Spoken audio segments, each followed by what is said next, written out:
Assalomu alaykum, kitobsevar kitobxonlar.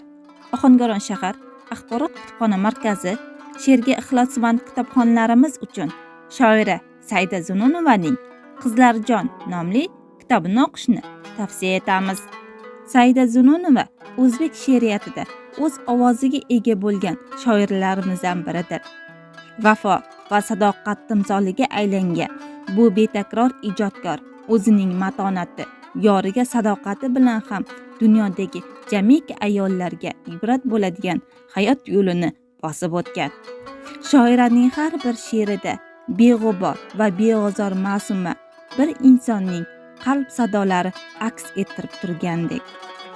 Bu she'rlarni o'qisangiz dilingiz beg'uborlikdan yosharib ketadi. Insoniylik mehridan bahra oladi. Ushbu kitobda betakror shoira Saida Zununovaning eng sara she'rlari hamda dostonlaridan saralangan. Toshkent gullari. Toshkent gullari, ko'p nafis gullar. Bir beg'ubor topmaysiz yaproqlarida. Qizlar kulgusidek chiroyli ma'sum, qizlar kulgusi bor yanoqlarida. Anvoyi ranglari entiktiradi. Dillar yasharadi, ko'zlar yashnaydi. Gullar, hamisha sizga tashnaman. Yuragim hamisha sizga tashnaydi.